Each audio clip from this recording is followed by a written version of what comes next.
Paris Olympic games cover করছেন সহকর্মী মুশফিকুর রহমান। আমরা সরাসরি যাচ্ছি তার কাছে।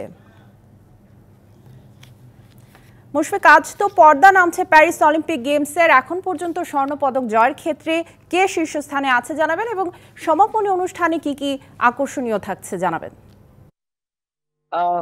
আপনাকে আগের বুলেটিনে জানিয়েছিলাম যে 39টি পদক অর্জন করেছে ইউনাইটেড স্টেটস অফ আমেরিকা।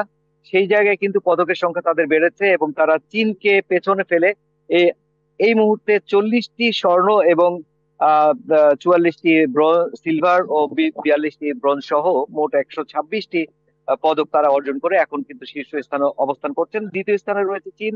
চীনের অর্জন এখন পর্যন্ত 40টি স্বর্ণ, 37টি রৌপ্য এবং 24টি ব্রোঞ্জ। আর তারপরে রয়েছে জাপান। জাপানের স্বর্ণের সংখ্যা 20টি এবং অস্ট্রেলিয়ার স্বর্ণের সংখ্যা 18টি।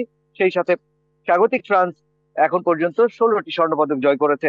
যখন আপনাকে এই তথ্যটি আমি জানাচ্ছি, ঠিক তখন কিন্তু আরো কতগুলি খেলা চলমান রয়েছে।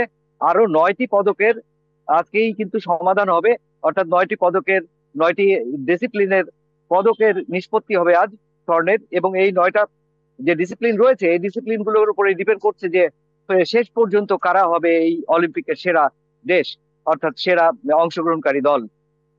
সবকিছু মিলিয়ে যে বাংলাদেশ দল অলরেডি দেশে চলে গেছে। আপনারা জানেন যে বাংলাদেশ 5জন খেলোয়াড় অংশ নিয়েছিল, তারা কিন্তু এই মুহূর্তে দেশে ফেরত গেছেন। তাদের পারফরমেন্স তেমন ভালো হয়নি, তেমন অর্জনও ছিল না।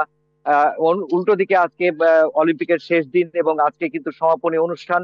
আপনাকে একটু বলে রাখতে চাই, এই সমাপনী অনুষ্ঠানটা কিন্তু একটা স্মরণীয় করে রাখতে চাই প্যারিস আয়োজক কর্তৃপক্ষ। বিশেষ করে তারা বলছেন যে আজকের এই আয়োজনটা কিন্তু হবে একদম অলিম্পিকের ইতিহাসের সেরা একটা আয়োজন। প্রথমে যখন অলিম্পিক শুরু হয়, অর্থাৎ উদ্বোধনী অনুষ্ঠানে যিনি কোরিওগ্রাফি করেছিলেন, সেই কোরিওগ্রাফার থমাস জলি কিন্তু এই সমাপনী অনুষ্ঠানটার কোরিওগ্রাফার হিসেবে কাজ করতেন।